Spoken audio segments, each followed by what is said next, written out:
శ్రీమాత్రే నమః. ఓం శ్రీకృష్ణ పరబ్రహ్మణే నమః. శ్రీమద్భగవద్గీత అథ ధ్యాన శ్లోకః. యం బ్రహ్మ వరుణేంద్ర రుద్ర మరుతః స్తున్వంతి దివ్యైస్తవైః వేదైః సాంగపదక్రమోపనిషదైః గాయంతి యం సామగాః ధ్యానావస్థితతద్గతేన మనసా పశ్యంతి యం యోగినః యస్యాంతం న విదుః సురాసురగణాః దేవాయ తస్మై నమః. శ్రీకృష్ణ పరమాత్మ అంటే సామాన్య మానవునిలా మన మధ్య తిరిగి జీవించినా కూడా కాదు. ఎందుకంటే బ్రహ్మాది దేవతలందరూ కూడా దివ్య సూత్రాలతో కొనియాడుతూ ఉంటారంట.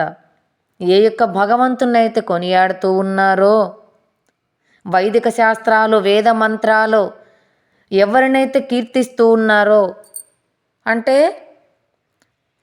ఆ భగవంతుడే వేదంలో చెప్పేటువంటి యొక్క అన్నిటికీ మూలము, అతని ఆధారం ఎవరంటే భగవంతుడు.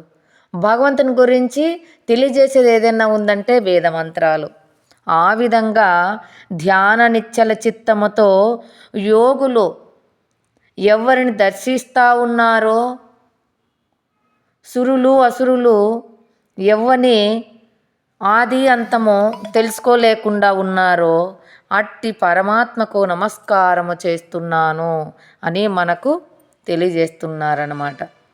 ఎంత అద్భుతమైన శ్లోకం చూడండి. ఇప్పటికీ మనము 9 శ్లోకాలు, ధ్యాన శ్లోకాలు మొత్తము ఇవన్నీ కంప్లీట్ చేసుకున్నాము. ఈ ధ్యాన శ్లోకాలను మధుసూదన సరస్వతి అనేటువంటి కంచి పీఠాధిపతి రచించారట. ఇంత అద్భుతమైనటువంటి ధ్యాన శ్లోకాలను ప్రార్థన చేసుకొని తర్వాత వీటి గురించి వివరణ మనకు అందినంత భగవంతుడు ఎంత అందించాడో అంత వివరణ తెలుసుకున్నందుకు అందరికీ ధన్యవాదాలు. శ్రీమాత్రే నమః.